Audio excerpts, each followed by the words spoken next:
ದಿನದಿಂದ ದಿನಕ್ಕೆ ಬಂಗಾರ ಬಲುಬಾರ ಆಗ್ತಾ ಇದೆ. ಬಡವರಿಗೆ, ಮಧ್ಯಮ ವರ್ಗದವರಿಗೆ ನಿಜಕ್ಕೂ ಕೂಡ ಚಿನ್ನ ಗಗನ ಕುಸುಮವಾಗಿ ಹೋಗ್ಬಿಟ್ಟಿದೆ. ನ್ಯೂ ಇಯರ್ ಹೊಸ್ತಿಲಲ್ಲಿಯೇ ಗೋಲ್ಡನ್ ಶಾಕ್ ಗ್ರಾಹಕರಿಗೆ. 1.5 ಲಕ್ಷದ ಸನಿಹಕ್ಕೆ ಬಂದು ನಿಂತಿದೆ 10 ಗ್ರಾಂ ಚಿನ್ನದ ಬೆಲೆ. ನಿರಂತರವಾಗಿ ಏರ್ತಾ ಇದೆ ಚಿನ್ನ ಬೆಳ್ಳಿಯ ಬೆಲೆ. ಪ್ರತಿ ಗ್ರಾಮಿಗೆ 14,000 ರೂಪಾಯಿ ಗಡಿ ದಾಟಿದೆ ಶುದ್ಧ ಚಿನ್ನ. 24 ಕ್ಯಾರೆಟ್ನ ಚಿನ್ನ 10 ಗ್ರಾಮಿಗೆ 1,40,20 ರೂಪಾಯಿ. 1.5 ಲಕ್ಷದ ಸನಿಹಕ್ಕೆ ಬಂದು ಚಿನ್ನದ ರೇಟ್ ನಿಂತಿದೆ. ಹಿಂಗೆ ಆದರೆ ಹಬ್ಬ ಮಾಡೋದು ಹೆಂಗೆ, ಹರಿದಿನ ಮಾಡೋದು ಹೆಂಗೆ, ಮದುವೆ ಮಾಡೋದು ಹೆಂಗೆ ಅಂತೇಳಿ ಜನ ಚಿಂತಿಸಬೇಕಾದಂತಹ ಪರಿಸ್ಥಿತಿ. ಇವತ್ತಿನ 22 ಕ್ಯಾರೆಟ್ ಬೆಲೆ, ದಟ್ ಈಸ್ 26 ಆಫ್ ಡಿಸೆಂಬರು 12,835 ಆಗಿದೆ. 24 ಕ್ಯಾರೆಟು 14,230 ಆಗಿದೆ ಬೆಲೆ. ಬೆಳ್ಳಿ 2,36,000 ಪರ್ ಕೆ ಜಿ ಆಗಿದೆ. ಇದು ಪ್ರತಿದಿನವೂ ಆಲ್ ಟೈಮ್ ಹೈ. ಈ ಒಂದು 3 ತಿಂಗಳಿಂದ ನೋಡ್ತಾನೆ ಇದ್ದೀವಿ. ಪ್ರತಿದಿನ ಬರೋ ಬೆಲೆ ಬಂದು ಎವ್ರಿ ಟೈಮ್ ಅದು ಐತಿಹಾಸಿಕ ಬೆಲೆಗಳೇ ಆಗ್ತಾ ಇದೆ.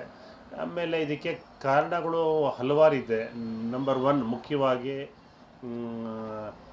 ಯುದ್ಧಗಳು. ಆಮೇಲೆ ಮತ್ತಷ್ಟು ಡೀಟೇಲ್ಸ್ ಅನ್ನು ಕೊಡೋದಕ್ಕೆ ನಮ್ಮ ಪ್ರತಿನಿಧಿ ಪವಿತ್ರ ನೇರ ಸಂಪರ್ಕದಲ್ಲಿ ಜಾಯಿನ್ ಆಗಿದ್ದಾರೆ. ಪವಿತ್ರ, ಗೋಲ್ಡ್ ಮೇಲೆ ಇನ್ವೆಸ್ಟ್ ಮಾಡಿರೋರಿಗೆ, ಗೋಲ್ಡನ್ನು ಕೂಡಿಟ್ಕೊಂಡಿರೋರಿಗೆ ಜಾಕ್ಪಾಟೆ. ಬಟ್ ಈಗ ಮದುವೆ ಹಬ್ಬ ಮಾಡೋರ ಕಥೆ ಏನು ಅಂಥೇಳಿ, ಮುಖ್ಯವಾಗಿ ಬಡವರು ಮಧ್ಯಮ ವರ್ಗದವರ ಕಥೆ ಏನು ಅಂಥೇಳಿ ಪವಿತ್ರ? ಹೌದು, ಯಾಕಂದ್ರೆ ಭಾರತೀಯರಿಗೆ ಆಭರಣದ ಜೊತೆಗೆ ಭಾವನಾತ್ಮಕ ನಂಟಿದೆ. ಅದು ಹಬ್ಬ ಹರಿದಿನ ಬರಲಿ ಅಥವಾ ಮದುವೆ ಶುಭ ಸಮಾರಂಭದಲ್ಲಂತೂ ಬಂಗಾರ ಬೇಕೇ ಬೇಕು. ಅದು ಎಷ್ಟೇ ರೇಟ್ ಹೋದ್ರೂ ಕೂಡ, ಎಷ್ಟೇ ಕಷ್ಟ ಆದ್ರೂ ಕೂಡ ಬಂಗಾರವನ್ನ ಖರೀದಿ ಮಾಡೇ ಮಾಡ್ತೀವಿ. ಅದು ಭಾರತೀಯರ ಮನಸ್ಸು ಕೂಡ.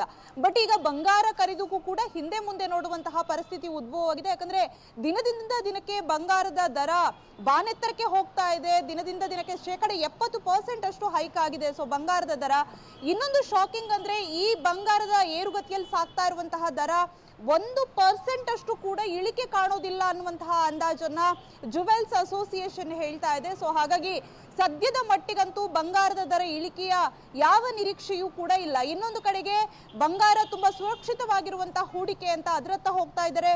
ಇನ್ನೊಂದು ಕಡೆ ಬೆಳ್ಳಿ ದರವೂ ಕೂಡ ಏರಿಕೆ ಆಗ್ತಾ ಇದೆ. ಸೊ ಹೀಗಾಗಿ ಬಂಗಾರ ಖರೀದಿ ಮಾಡುವವರು, ಅದರಲ್ಲೂ ಕೂಡ ಬಡವರು ಏನಾದ್ರು ಮದುವೆ ಗಿದ್ವೆ ಮಾಡಬೇಕು ಅಂತಂದ್ರೆ ಖರೀದಿ ಮಾಡೋದಕ್ಕೆ ಸಾಧ್ಯ ಇಲ್ಲ. ಆ ರೀತಿ ಬಂಗಾರದ ದರ ಆಗಿದೆ. ಈಗ 10 ಗ್ರಾಮ್ಗೆ ಹತ್ರ 1.5 ಲಕ್ಷ ಅಂತ ಅಂದ್ರೆ ಯಾರಿಗೆ ತಾನೇ ಖರೀದಿ ಮಾಡೋದಕ್ಕೆ ಸಾಧ್ಯ ಆಗ್ತಾ ಇದೆ. ಸೊ ಹಾಗಾಗಿ ತುಂಬಾ ಜನ ಹಿಂದೇಟ್ ಹಾಕ್ತಾ ಇದ್ದಾರೆ. ಇನ್ನೊಂದು ಕಡೆ ಇನ್ವೆಸ್ಟ್ಮೆಂಟ್ ಕೂಡ ಅದರಲ್ಲಿ ಜಾಸ್ತಿ ಆಗ್ತಾ ಇದೆ. ಸಾಕಷ್ಟು ಅದಕ್ಕೆ ಕಾರಣಗಳನ್ನ ಈಗ ಕೊಡ್ತಾ ಇದ್ದಾರೆ. ಅದು ಅಂತಾರಾಷ್ಟ್ರೀಯ ಮಟ್ಟದಲ್ಲಿ ಡಾಲರ್ ಬೆಲೆ ಕುಸಿತ ಕಂಡಿರುವಂತದ್ದಾಗಿರ್ಬೋದು, ಅಥವಾ RBI ಚಿನ್ನವನ್ನ ಖರೀದಿ ಮಾಡಿರುವಂತದ್ದು, ಚಿನ್ನದ ಮೇಲಿನ ಹೂಡಿಕೆ, ಜೊತೆಗೆ ಅಮೆರಿಕದ ಟ್ರಂಪ್ನ ಕೆಲವೊಂದಿಷ್ಟು ಸುಂಕ ನೀತಿ, ಇವೆಲ್ಲವೂ ಕೂಡ ಕಾರಣವಾಗ್ತಾ ಇದೆ. ಬಟ್ ಬಡವರಿಗೆ ಮಾತ್ರ ಚಿನ್ನ ಅನ್ನುವಂಥದ್ದು ಗಗನ ಕುಸುಮದ ರೀತಿಯಲ್ಲಿ ಆಗ್ತಾ ಇದೆ. ಪ್ರೇಮ್, ಓಕೆ, ಥ್ಯಾಂಕ್ ಯು ಪವಿತ್ರ ತಮ್ಮೆಲ್ಲ ಮಾಹಿತಿಗಾಗಿ.